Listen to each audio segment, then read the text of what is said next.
Good morning, good afternoon, good evening. So we are in a quarantine hotel in Calgary.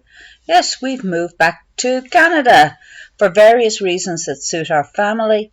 This is the place we belong. So I'm going to tell you what happened as we came back. Laptop's on my lap because the room is quite dark, the rest of the place. So I'm sitting on the bed. It's on my lap, so if it's a bit wobbly, you'll have to excuse me. So I'm going to say so a lot of times. So our adventures, I'll try not to look out the window, it's a beautiful day. Our adventure started a few weeks ago. We'd booked with WestJet. Everything was grand. Rang up to put meal request on, and they went, your flight's been cancelled. Now, we booked this in April, the 30th of March, tell a lie. And apparently they sent us an email. Have not been able to find it. I have it set so our email doesn't delete unless I delete it. I don't know. They claim they sent an email. I've yet to find it anywhere. And mad rush. We had 2 weeks to go. We were staying with my mum in Dublin. And we got a KLM flight via Amsterdam. Cost us probably the same amount as our initial, there goes the wobble, initial email did.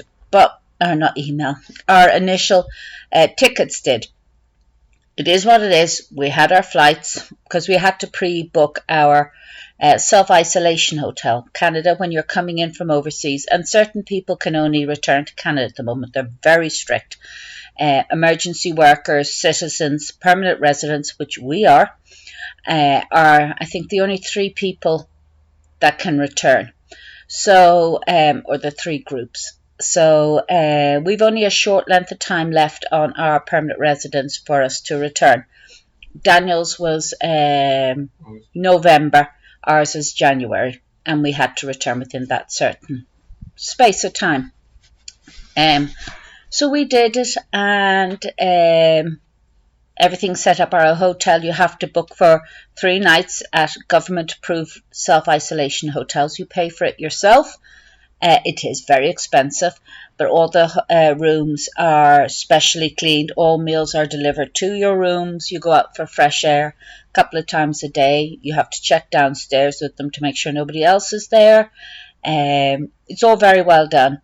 They pick you up at the hotel. They drop you off. Our meals in our hotel are lovely. And then you have to do a COVID test when you arrive. And you have to stay here. If the COVID test is negative, you either stay at the hotel and you pay for the extra rooms or the extra nights, beg your pardon, or you go to a government place. Nobody knows what they're like. There's been some photographs in certain places, but again, nobody said that these are actually the places. I don't know. We're a family of 5. 2 youngest kids, all the kids are autistic. 2 younger ones are a lot more. So we just sucked it up and paid for it. That's what you do. If we want to come up, we're going to go by the rules of the land, and these are the rules. We have another 11 days back in Saskatoon, and we have booked an apartment. So that's what we're doing. So we flew, and I'm going to tell you about our adventures with flying. Be a bit more interesting. So we flew. Our first leg of it was at 5 to 6 in the morning. KLM to Amsterdam. So we're all up at 2 a.m. Kids said they are not going to sleep. No way, no hope in hell. 10 o'clock they're out cold. Myself, John and Daniel, of course we didn't sleep at all. We're up. John did some plumbing before we left for Mum. I think it was more to distract him than actually, they needed doing, but I think it was just last minute nerves. Daniel's in the bed beside me. John is in across the corridor with the kids. There wasn't one room here. So if you hear noises beside it, it's Daniel doing his own thing. So anyway, we got that flight. We got in before a lovely taxi in a minivan. We got in before 3 o'clock. No sign of anyone at check-in at KLM. 3:15 KLM showed up and checked us through. And the kids got priority boarding before first class, before anyone. Off we went. We got places sat up near the front. The woman who checked us in at the desk said she would also be checking us in to the airline. So we got a few things. Oh, excuse me, itchy nose. We got a few things to bring over to friends here in Saskatoon. So we got in Dublin Airport. I saw a jumper and I regret not getting it. It said, "Feck it, it's grand." I so loved it. I wish I'd got it, but I didn't. I didn't get it. Feck it. We got some duty free, as you have to. Big bottle of Baileys for only €14. Yes, please.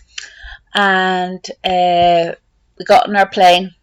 They sat us before anybody else, and right behind us was a girl and her service dog, a beautiful, I think it was a retriever.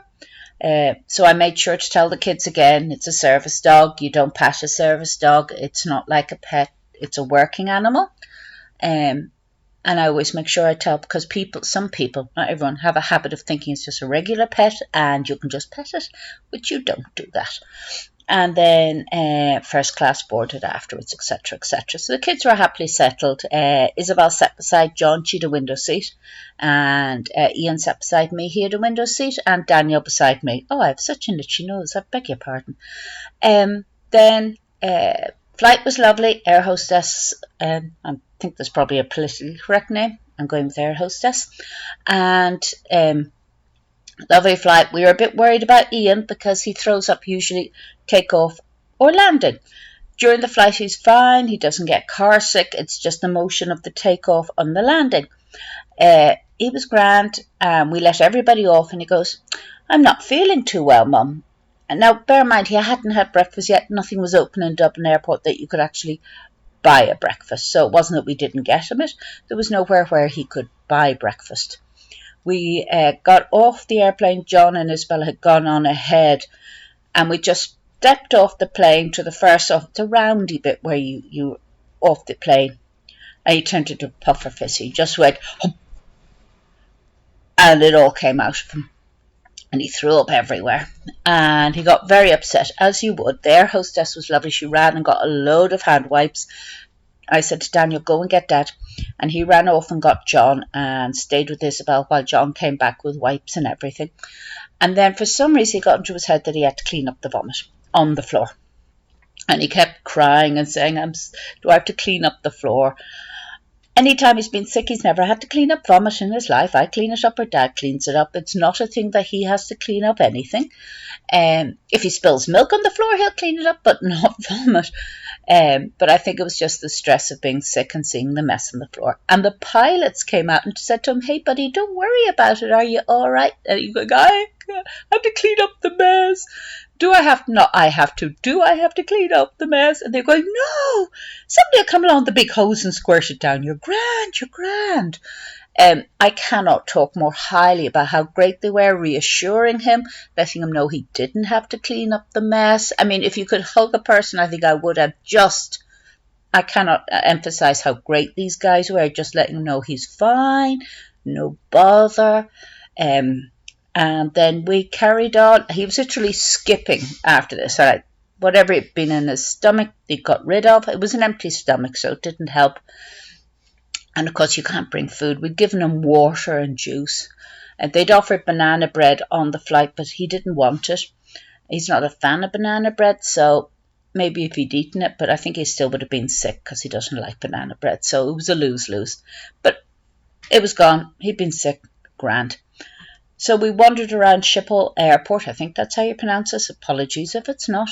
We got breakfast. They had pancakes. Daniel and John had a full breakfast. I had an omelette. Lovely. We got a couple of souvenirs and got ready for the next leg. Now, this one was going to be the long haul. 9 hours. Not looking forward to this one whatsoever. I'm looking out the window, beg your pardon. It's just a beautiful day. So that it was very boring, the long haul. We're in the new Dreamliners. I don't know why I'm doing this in my hat. I'll push it under my leg. The new Dream Hall is lovely. You don't have the windows that shut down. You press a button and they darken and they lighten, but very slowly. It's the only thing I'd say about it. Again, fabulous people on board, air stewardess. Ours was called Fanny. For all the Irish people, you Google in the corner. And if you don't know what a fanny is, Google it. What's a fanny in Ireland? And that'll explain it. So again, with the same kind of seating, John and Isabel in front of us, self, Daniel and Ian on the seats. And there was a free blanket. And just took off. We took off a little late, but he said, we're going to go fast and make up speed, which rather made me laugh at visions of him just pressing hard on the accelerator. Yeah, I know there's no accelerator on an airplane. Let's not go there. I'm making a joke, right? And we took off, beautiful takeoff, and just flew the whole way. And we all watched movies. There was a huge selection of movies, I'll have to say. Isabel, of course, watched Harry Potter, loves her Harry Potter. John played a few games. He was directly in front of me. He was trying to play golf. So every time he tried to take a shot, I put my hand through the arms of the chairs and pushed his arm, which was ruining his golf. I got hours of amusement out of it. I watched The Intern with Anne Hathaway and Robert De Niro. If you haven't seen it, it's well worth a watch. Daniel and myself played Yahtzee. You could play a 2-player game between the screens, which was a bit of fun. He watched a Fast and Furious. Don't ask me which number it was. He'll probably shout in a second. Ian watched some of his TV programs he likes. And then we'd given them travel sickness tablets for the long haul. And some melatonin to help them sleep, because we were trying to reset their body clock. So we all slept as best as we could for a few hours on the long haul, and we got a lunch. We couldn't specify what our meal, our dietary requirements are, because they do main things like celiac or kosher or religious ones, but not for, like, I'm allergic to mushrooms, but I couldn't specify mushrooms because they don't go that specific into your meals. And from there, we just had a very long flight. We slept for about 2 hours. So 2 hours out of a 9-hour flight really isn't an awful lot in the big story of it all. I can't think of the phrase I'm using. Somebody else will fill it in below. We had neck pillows from Turtle, and I'll link it below. They're brilliant. They kind of this shape, but they fit under your neck here with a big wrap scarf. So it just props you up like that. You can use it anywhere. You can use them in cars if you're driving a distance, planes, trains, trains and automobiles. There's a movie there. But you could just use them anywhere, and it just means you don't do what I call the hangman sleep. You know, where you're like this, trying to get comfy when you fall asleep. And it's also, if there's a scarf there and you're drooling, it'll catch the drool. You're grand. So anyway, and somewhere along the line, I had a bottle of Sprite in with the gifts I got for people, and I mustn't have tightened the lid because the Sprite was all over the bottom of the bag. So I'm going to have to wash all the gifts for the people I made. I bought, but that's all right. I told everybody it's all sticky. And what else I do is I look out the window trying to remember. So that was all right. We got there, again, let everybody else off. The landing was rough, I have to say. I asked Ian, what did he think? No getting sick this time. I asked him, what did he give him out of 10 in the landing? He said a -2. Love kids. The first landing was, Daniel's going, a 1. The first landing was beautiful, smooth. This one, it was bounce, bounce, bounce, bounce, bounce all the way down. That was a rough landing, and it wasn't that windy. Just a rough landing. So we got off. As I said, no vomits. And then we hit the queues. We'd already been flying an awful long time, and we hit the first one with our ArriveCan. And then John found he'd left his phone on the plane. That was stage 1. So they found the phone, and the woman was going, come, come, come. And we're going, we've left something on the plane. You have to wait, wait, wait. So we found our ArriveCan documentation, and it gives you a number. You're meant to fill this before you arrived. So we went through, and we joined a queue. And there was a few people there beforehand saying, why do we have to have our self-isolation hotel?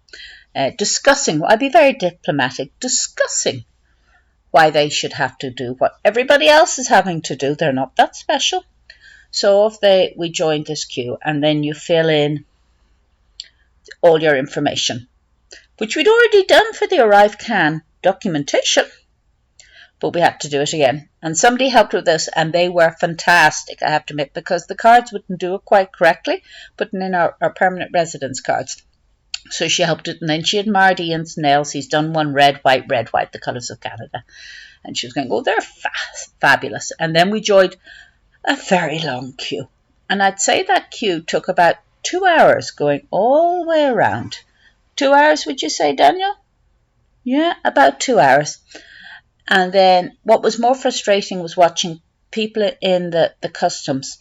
And a few of them, not all of them now, but a few of them would just stop and chat between people. And that was more annoying because, as I said, it was an incredibly long queue. And there was something with just finish one person, next one on, finish, next. But these lots would just stop and natter in between. And, it's just like, just do your job is the way I feel about it. You don't stop between each one for like 3 to 5 minutes and natter, catch up, And you know the difference between training and somebody's just having a chin wag. Every woman knows the difference. Sorry, I know this is shaking. In between all of that, you could see there's a security dog, a sniffer dog was going around. Now, Isabel's quite scared of dog if they approach her unaware. So we had to warn her it was coming. A beautiful black lab. I love black lab. Not black, brown lab. So a chocolate lab for those who are being absolutely fussy. And a couple of people were stopped and had food in their bags, etc. And the dog was really having a blast and tail wagging, got a treat when it stopped with anybody. So that was quite enjoyable. But you could see the kids were flagging. They were getting tired. Things were setting Ian off quite easily. Just tiredness. So we got through, and because we've goods to follow, they sent us to secondary operations. So we picked up all our bags again, 4 trolleys, luggage trolleys with our suitcases on it, and off we went again. And Isabel's big enough to push one if we put the smaller bags on it, so that's such a great help having an older kid now. And off we go to secondary, and she was like, this is great, you just need to photocopy and stamp this form. And we were there quite a while waiting. Their systems went down, and I'm really glad we were in Calgary and not Toronto, because to be brutally honest, and I've been through Toronto a few times, there's some customs guys that are complete idiots. Not idiots, asshats, who quite enjoy being customs in control customs and are a bit power crazy and rude. So Calgary, I've had nothing but, apart from the people that seem to chat, it's not that they were rude, they just shouldn't be chatting when there's a line of people. You keep your chatting till there's less people there, But there's some guys that are just incredibly rude and power crazy in Toronto. And Calgary were super nice. So we went up to the guy to find out that the forms we had were for newly landed immigrants. Sorry, itch up my nose. But also there was kind of a flag on ours because we had been away for a while and we were coming back. And to keep your permanent residence, you had to be in the country 3 out of 5 years. And we're not, and we're at the end of it. And basically said you really need to be in the country 3 to 5 years before you go back, unless there's an emergency. You can't be going off on holidays or anything like that. Let's get that itch got rid of. And we're like, no, that's fine. We went back to Ireland. COVID hit in. And he said, yeah, that's basically why we're making the exception, because COVID hit in. But if COVID hadn't come in, we couldn't make the exception. So we're like, yes, thanks very much, Well, I said it, John had gone off to get paperwork when he spoke to me about it. And I was like, yeah, no, I really appreciate it. I can't. And I was just very, very nice to him. And thank you. Really appreciate. You're wonderful. You brown nose when you have to brown nose. And I brown nosed very, very well. And and very nice man. He wasn't being rude about it. He was just telling me the way it is. And then he gave us a different form because our form wasn't quite correct for what we needed for our goods to follow. And off we went. And that took about another hour, I'd say, just because of their whole systems had gone down. And there was a lot of people who were just newly landed. And that was tough for them. They'd been waiting a while. So we went on from there. We got the shuttle to the hotel. And we had to do that in 2 rounds again. Lots of suitcases, 10 suitcases, 5 pull, what are they called? handheld luggage and 5 the smaller suitcases. My brain's not working this morning. Oh no, before we headed off, we had our COVID test, and that took a while. I had some woman that kept pulling up way up close behind me, and I had to tell her to back off. You're meant to have 2 meters between each of us. And she was standing close behind me like we were shopping 4 years ago, right up behind me. I'm like, back off, we're still got a pandemic. And the test was a bit bizarre because they said it's PCR, but there was no nasal one done. Back of the throat, and then straight down the back of the throat, which made you gag. Not sure why they would have to do that. Still trying to work that one out.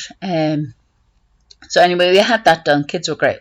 Just at this stage, we're at least 24 hours with all of it gone. And to the hotel, 2 stages, and then John and I discovered each of us, we arrived. I'm looking at it, we're at the Premier Best Western in Canada. We'd actually been here before when we went to a Calgary concert in El Divo. Try that one again. An El Divo concert in Calgary. So we had to fill out forms here, which was basically what foods we liked, and then we did our menus, and we did our choice of food, what we liked, what we could eat, what we couldn't eat. And John arrived in, did his, and up to our rooms. We had one of those great big luggage carriers, kind of like a bellboy would have, when you're at hotels. And up to our rooms. Daniel and I are in one room. Across the corridor is John and the 2 kids, and we could go back and forth while we were in a family bubble, so this is fine. There is one room big enough for all of us, and that's fair enough because I haven't got to spend much time with Daniel, so it's nice to spend time with Daniel. And then today is Wednesday. We thought we got a spam email yesterday, so we weren't opening it. Discovered, no, this was about our test, and we all got a negative test. We knew it'd be negative since we only had it done on Friday. No difference. We have to have another one done on day 8. So that's on Monday. We do the next one ourselves. But all good. So we could technically leave today, but we've paid up till tomorrow. Why waste that kind of money? So we can wander around the hotel now. We don't have to stay locked in our rooms. And just chilling, play some board games, head off tomorrow morning early. We'll pick up the cars. We need 2 cars to transport everything because we haven't been able to rent a minivan. Itchy nose again. And I may try to ring them and see if they have 1 minivan instead of 2 separate cars, and we'll find out anyway. It'll be easier. And drive to our rented apartment first thing in the morning, and spend the next 11 days in our apartment, which will be much bigger than a hotel room. And we have a friend who's going to bring us food when we're stuck. And then we go on to our friend Tiffany and stay there till we find our own apartment. Hopefully it won't be too long because it's going to be a very crowded house. And we'll be getting our health cards organised. They won't kick in for 3 months, but we have to organise that. And banks and stuff like that. So that'll all happen. And work and stuff like that. So this is our progress. Everyone's very happy to be back, as you can imagine. And I will keep you updated how we're going. My next video will be in Saskatoon, back home again. And that's us. So I hope everything keeps you well there. And remember, no matter who you are or where you are, I think you are amazing. So at this stage, we are at 24 minutes, not seconds. I'm going to call it quits. Take care. Bye-bye.